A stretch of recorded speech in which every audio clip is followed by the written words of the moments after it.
నేను ఈరోజు అబార్షన్ తర్వాత ఎన్ని రోజులకి పీరియడ్స్ వస్తాయి ఈ టాపిక్ చెప్పదలుచుకున్నాను. చాలా మంది అబార్షన్ జరిగిన తర్వాత మేడం వెంటనే మాకు కరెక్ట్ టైంకి పీరియడ్స్ వస్తాయి, ఎన్ని రోజులు పడుతుంది, డెలివరీ లాగా లేట్ అవుతుందా, ఈ క్వశ్చన్ అడుగుతారు.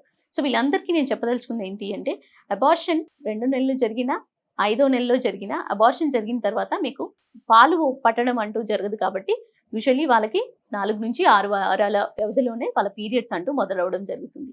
చాలా రేర్ కేసెస్లో మాత్రం ఇది ప్రొలాంగ్ అవుతుంది. ఎవరికైతే హార్మోనల్ ఇంబాలెన్స్ ఉన్నప్పుడు కానీ, హార్మోనల్ ఇంబాలెన్స్ అనేది పీసీఓఎస్ వెంటనే డెవలప్ అయినప్పుడు, యాంటీ హార్మోన్స్ ఏదైతే అబార్షన్ బేస్లో అబార్షన్ ఇచ్చే క్రమంలో మెడిసిన్స్ ఇస్తారో దానివల్ల హార్మోనల్ ఇంబాలెన్స్ అంటూ మొదలైతే వాళ్ళకు మాత్రం డీలేడ్ సైకిల్ అంటూ అవ్వడం జరుగుతుంది. అదే ఎర్లీగా పీరియడ్స్ అంటే 4 వారాల లోపు వచ్చినట్టయితే దెన్ అదేమన్నా ఇన్కంప్లీట్ అబార్షన్ అనేది రూల్ అవుట్ చేసుకోవాలి. So right time for the abortion తర్వాత వచ్చే పీరియడ్ గ్యాప్ స్పేసింగ్ వచ్చేసి 4 నుంచి 6 వారాలు. సో ఈ విషయం గుర్తుపెట్టుకొని తొందరగా వచ్చినా ఒకవేళ లేట్ అయినా మీ ఇన్వెస్టిగేషన్స్ అంటూ చేయించుకోవడం అతి ముఖ్యమైనది.